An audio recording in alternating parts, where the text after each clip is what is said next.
park educator for the Southern Nevada Agency Partnership. There's a couple of exciting initiatives that I've been involved with. One of them is Nature Champions, and that's where we've been working with healthcare providers here in Southern Nevada so that they can change up the way that they do some of their interactions with their young patients in their offices. This goes right along with Mrs. Obama's Let's Go Outside initiative, and we realize that as public land agencies, we can provide a strong role model for our pediatricians to encourage these kids to go outside and exercise and also enjoy the public lands. The other initiative that we've been involved in is Camping 101, and we go into the local high schools, we reach out to the PE classes, and over the course of a day or two, we will reach every class that's taking PE. They set up the tents, we give them a very simple compass activity, they take down the tents, and we teach them a little bit about what is around a camp area. Then we plan a trip to a national park like Lake Mead or one of the other sister agency areas. And that encompasses how far away is it? What do I need to take? Is there food there? Is there gas there? Lots of very simple questions that we generally know ourselves, but these kids who've been raised in an urban environment don't really know those answers.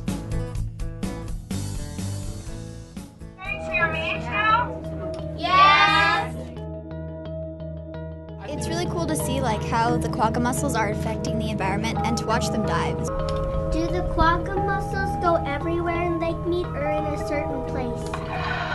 Well, when the quagga mussels were first found, they were only in one spot. So the Forever Earth program is a result of a partnership between the National Park Service, the UNLV Public Lands Institute, the Clark County School District, as well as the concessionaire that owns the houseboat, Forever Resorts.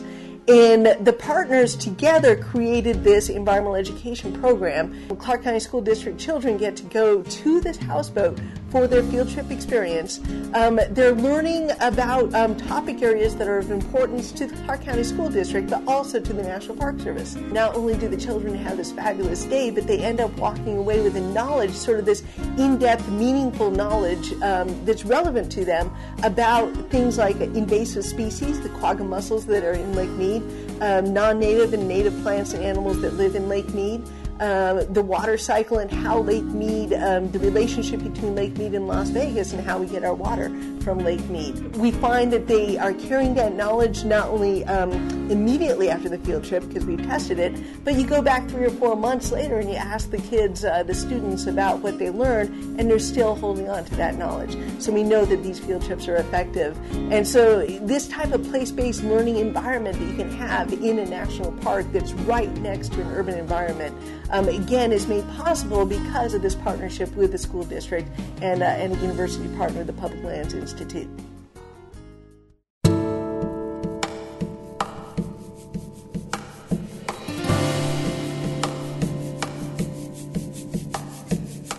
Lake Mead has been very innovative with their use of social media and a new way to contact the visitors.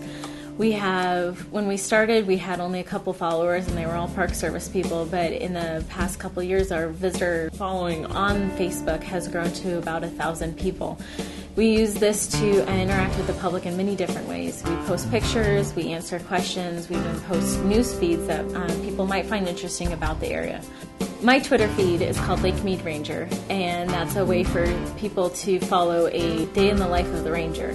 And they can see what I'm doing as to field trips, classroom visits, projects that I work on. I also tweet about different people doing stuff in the park, such as the resource management folk when they go out and do bird surveys, when the maintenance folk have something going on the launch ramp. So it's a great way for the public to really see what we do behind the scenes that they might not know of.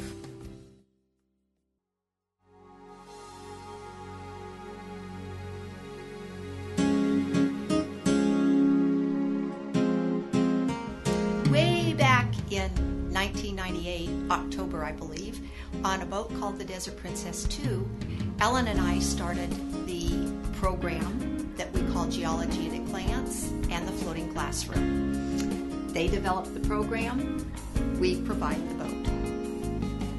And over those years, it's been really exciting to see what the kids do on board this boat. For most of these children, they have never been on a boat at Lake Mead or anywhere else. So to bring them out, to be participating in this great educational outreach is one of the most favorite things I love doing. It's one of the times I get out on the lake myself within the National Park Service here at Lake Mead. So what we started 13 years ago, we hope and plan for it to go long into the future.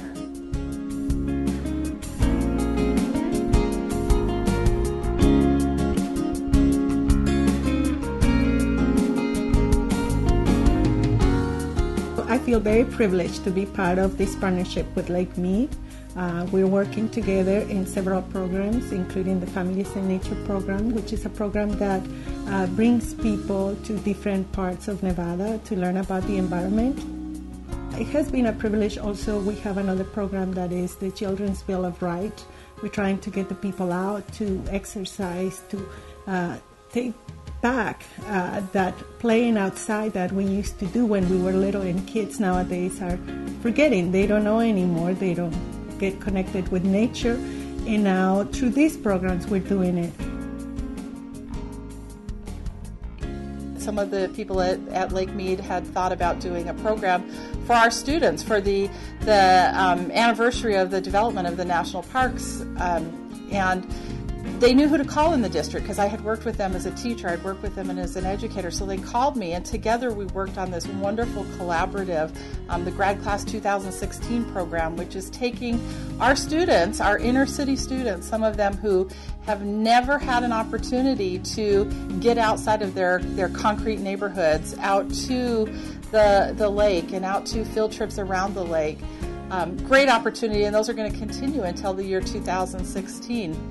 And then another opportunity that came up was just happened last week when a nonprofit organization whose goal it is to get students into our national parks called me one day and said, we want to take some of your kids to the Mojave National Park. And I said, oh, that would be awesome and wonderful, but you do know that we have a national park right here in our backyard as well. Can we maybe work something there too? Closer for the students, give the students an opportunity to see something in our backyard that they normally wouldn't get to see.